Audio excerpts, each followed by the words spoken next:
Halo, kembali lagi di Wacanara ya. Jadi, mumpung sekarang saya lagi keluar nih perjalanan. Sambil kita nanti lihat-lihat jalan mau ngobrol. Bahasan hari ini saya pengen ceritain tentang beasiswa ya.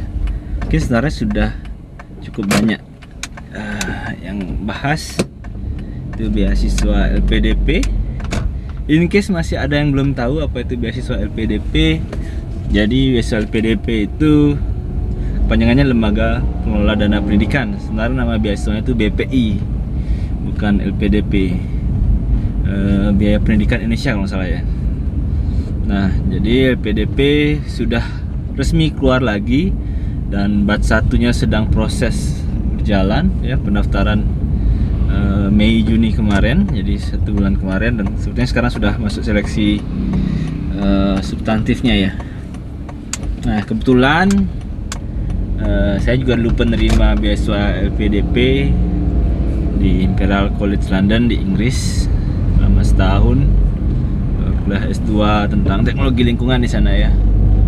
Nah, cuman memang ada rencana sih untuk daftar lagi, terutama untuk S3 saya menggunakan beasiswa LPDP yang kebetulan akan dibuka bulan depan. Kalau tidak salah 1 Agustus dibukanya, tutupannya September. Saya kurang ingat persis sih, tapi nanti saya akan coba kasih ini ya, linknya, atau mungkin nanti kalian bisa lihat sendiri. Dan beasiswa LPDP ini sebenarnya sudah mulai dari tahun, kalau saya nggak salah, start 2012 2013 awal mulai sekali. Jadi kalau sekarang udah 2021, berarti sudah hampir 10 tahun ya. Cukup lama bertahan, dan awardnya juga sudah ribuan, alumninya juga ribuan yang masih ongoing, ada di luar negeri tersebar juga banyak sekali. Sumber dananya sendiri memang dari pajak negara, tapi yang bukan berarti pajaknya langsung dipakai untuk bayar kuliah ya. Jadi saya rasa beasiswa LPDP ini masuk beasiswa yang sangat cerdas dan berpikir jauh ke depan. Nah, dana dari negara yang dia dapatkan itu tidak langsung dibayarkan ke penerima, tapi dijadikan investasi. Kemudian bunganya lah yang dijadikan untuk beasiswa. Jadi mereka akan selalu punya anggaran yang cukup untuk biayai ratusan ribuan orang setiap tahunnya. Dan saya sih cukup optimis ya melihat perkembangan LPDP dan bagaimana dia pengelolaannya. Ini akan menjadi benar game changing untuk masa depan Indonesia, karena dia bisa memberikan banyak sekali anak-anak muda Indonesia yang punya pengalaman, pengetahuan yang luar biasa dari kampus-kampus terbaik di dunia, tidak hanya di Indonesia. Menurut saya ini penting untuk di masa depan. Jadi ketika mereka nanti jadi ya, jadi orang lah, maksudnya dalam posisi apapun itu, mereka akan bisa jauh berkontribusi dan pemikiran yang jauh lebih kritis. Jadi harapannya sih besar banget sih untuk LPDP dan negara ini juga. Oke. Sebelum lanjut, saya sambil memperlihatkan jalanan di depan nih, kebetulan karena saya lewat di ini sekarang di depan Puri Gianyar ya. Bagus ya tempatnya ya. Dan di depan sana adalah lapangan Astina Gianyar yang sudah dipugar dan sangat bagus sekali. Nanti teman-teman bisa lihat sendiri situasinya yang sekarang sangat berbeda dan nyaman sekali sebenarnya untuk kegiatan. Sayangnya masih ditutup karena PPKM darurat. Jadi bisa lihat ini kiri, ini Puri Gianyar, kemudian pas di seberangnya itu adalah lapangan Astina. Bisa teman-teman cek nih itu. Ya, saya nggak terlalu kelihatan ya. Nah, ini kita lebih banyak lihatnya di Puri Gianyar di sebelah kiri sini. Jadi ini adalah lapangan Astina ya. Menarik, sekarang sudah penampilannya yang baru. Jadi cantik sekali.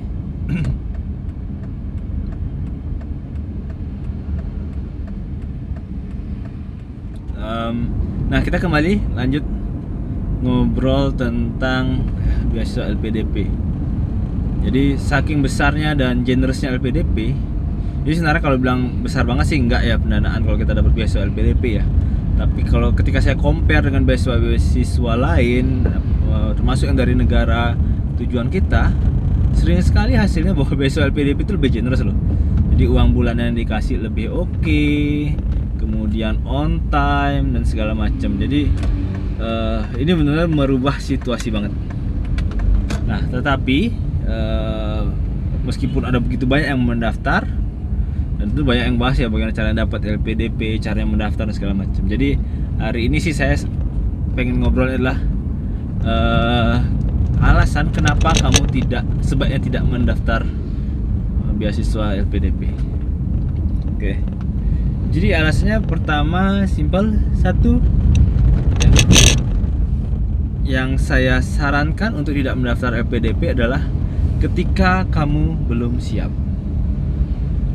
Jadi gini, saya rasa sih penting ya untuk menempuh suatu pendidikan tinggi bagi siapapun, tidak harus yang hanya berkarir sebagai researcher atau peneliti seperti saya. Siapapun yang berkarir, anak muda, orang tua di Indonesia pun yang masih punya kesempatan bersekolah, bersekolahlah. Apalagi kalau punya kesempatan keluar negeri, keluarlah pergi gitu ya. Kenapa saya sarankan begitu?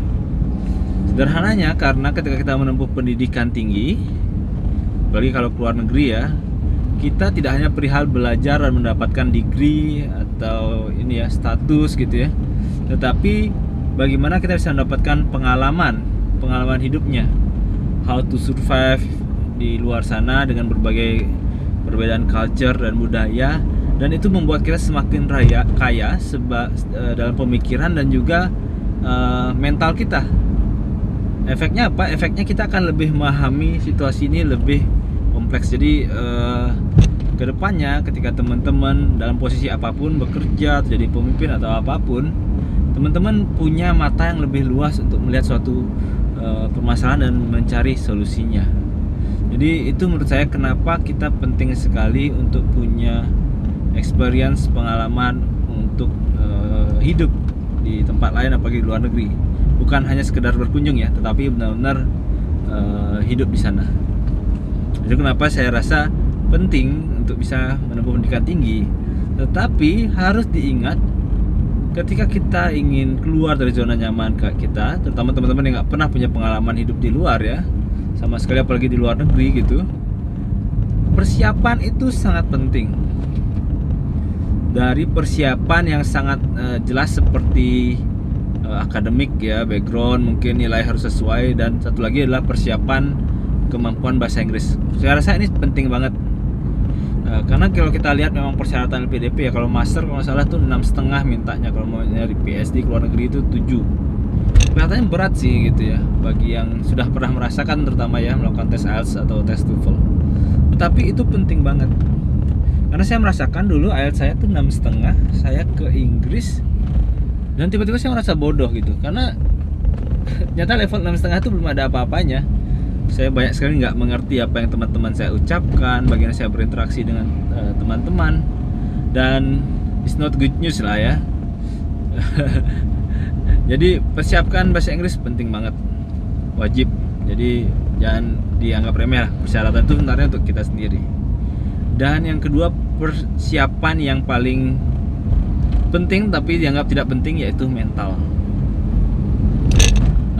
Ketika kita milih untuk bisa pendidikan di luar negeri, kita harus berpikir bahwa kita akan mengalami suatu fase yang mungkin sangat jauh berbeda dalam kehidupan kita, dan pilihan itu harus dilakukan diri sendiri agar kita sadar bahwa setiap pilihan kita itu tanggung jawab kita. Jadi ya setiap resiko yang terjadi di dalam prosesnya ya itu harus kita tanggung jawab, dan itulah proses pendewasaan kita gitu. Dan itu sebuah pendidikan menurut saya sangat penting ya, di luar urusan apa yang terjadi dalam kelas. Jadi mental adalah hal yang sangat penting, dan ketika teman-teman tidak siap, entah itu mental, akademik, kemampuan bahasa Inggris dan segala macam, saya sangat sarankan untuk tidak mendaftar beasiswa LPDP, bahkan beasiswa lainnya. Karena itu dasar yang paling penting sekali. Oke. Kemudian yang kedua, saat bagaimana sih orang sebaiknya tidak mendaftar beasiswa LPDP?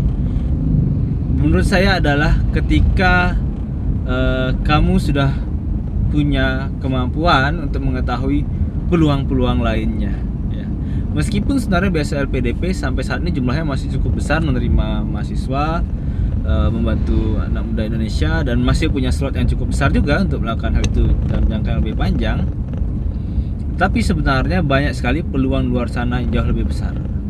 Jadi kalau teman-teman mau menempuh pendidikan S3 misalnya ya, di sponsornya itu ada berbagai sumber. Nah, sayangnya memang tidak banyak aksesnya ya yang diketahui orang, karena memang tidak terlalu dipublikasikan dan sebagainya. Jadi tidak banyak orang tahu. Tapi bagi teman-teman yang sudah pernah sekolah di luar negeri, pernah menggoogling dan segala macam, teman-teman sebenarnya sudah dapat privilege baru, yaitu teman-teman sudah tahu bagaimana caranya mencari funding atau beasiswa dari jalur-jalur lain selain LPDP ya. Jadi kalau teman-teman bisa lakukan itu, lakukanlah agar semakin banyak orang lain yang punya kesempatan untuk mendapatkan beasiswa LPDP. Jadi kenapa saya bisa bilang ini sebenarnya karena pengalaman juga ya. Saya sebenarnya sangat bersyukur pernah dapat LPDP, karena setelah pasca dapat beasiswa LPDP saya punya pengalaman yang lebih luas, dapat ilmunya. Jadi saya tahu bahwa sebenarnya di luar sana tuh peluang tuh ada banyak sekali gitu. Tergantung kitanya aja sekarang. Nah, untuk kasusnya yang kalau teman-teman mau S2, memang pilihan tidak terlalu banyak. Dalam artian memang pilihannya lebih banyak ya beasiswa lain, tergantung negara biasanya.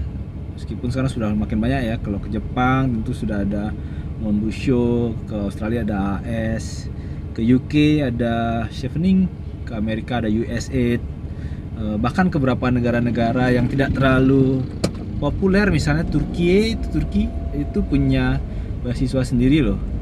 Terus Hungaria setahu saya ada stipendum beasiswa untuk warga luar yang mau berkuliah di Hungaria, dan banyak lagi ya.